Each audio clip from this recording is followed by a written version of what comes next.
Ito daw yung seed ng African tulip. Tignan nyo, parang nakarepack. Ang galing, no? Tapos yung mga bata daw dito, ang ginagawa, binablow. Yay! Na para bang confetti. Ito pala ang African tulip. Yan! Yan ang nagbabagsak ng mga nakarepack na buto. Wow naman. Isa pa. Kuha ka pa na marami. Ipunin mo. Ipunin mo. Wait. Ipunin mo muna. Wala akong ganito. Lumaki ako sa city eh. So, di ako naglaro ng mga ganito. Siguro, yung close to nature lang na activity ko dati, nanguhuli kami ng alitap-tap. Yan. So, i-rub mo muna siya para magpino. Tapos, yung, ano mo kaya, i-throw mo kaya, paikot. Ah, sige, blow mo na lang. Lakasan mo! Wow! O, diba? Yan ang kasiyahan natin dito. Maraming salamat, African Tulip. Marami kang bata na napasaya. At dala-dala pa rin niya ang memories sa iyong mga nakarepack na buto.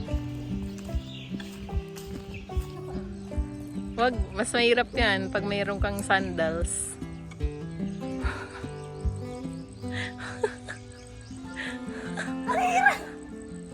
Hindi mo yan kaya, te. Hindi nagpapaalala yung mga tao, hindi.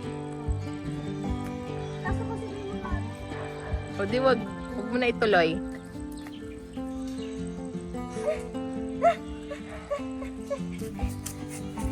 Ang realization natin today, ibang skill set ang kailangan mo kapag aakyat ka ng buko. Kasi alam mo, nakikita ko sa mga tao, parang pag ganun yung paa nila. Pero tignan mo naman, paano mo i-tatabak yung paa mo? Eh parang siyang spike yung ano niya. Hindi siya straight. Hindi siya straight cut na ganun. Ang mga ibon na lumilipad ay mahal ng Diyos. Alam niyo ba yung kantang yon? Kinakanta yun ng mama ko sa akin nung bata ako hanggang ngayon sa pamangkin ko. With vibrato. Di kumukupas. This is our first ever 200 square meters. Yes, meron na tayong langka. Tapos, langka ulit.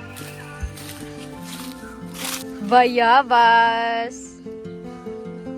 Yan. Ito pala yung pinakadulo. Ito. Yan yung pinakadulo pala. Papunta dun.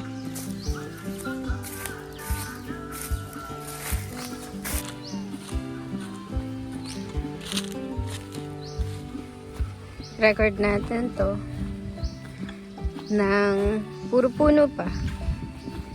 Kasi malay natin, pagdating ng araw, may bahay na dyan. Magkakaroon na rin ng mga kapitbahay. Magkakaroon na ng gate. Sound ng pinipritong isda. Diba? Pero sa ngayon, puno muna, halaman, at yung mga sound trip ni Kuya na nandoon.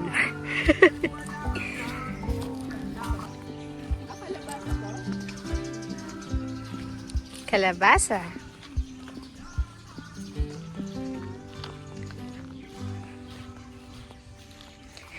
Ang mga bandila sa resort, cherries.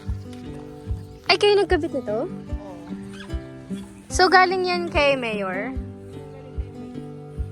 Ah! Personal? Wow! Ang leader ng kooperasyon ay very creative. nagkabit ng mga parol. Shout out sa barangay captain ng Biyaw, Janga. Dagdagan po natin ang parol sa susunod na Pasko. Mary Jane? Hello. Tignan mo naman ang buhay ng isang kambing. Nandito lang siya sa labas. Walang iniindang deadline. At hindi natatakot sa kinabukasan. Ang layo na ng nalakad natin. Pero, sinusundan ko lang sila. Ang mag-ama. Ang moment ng isang ama at isang anak.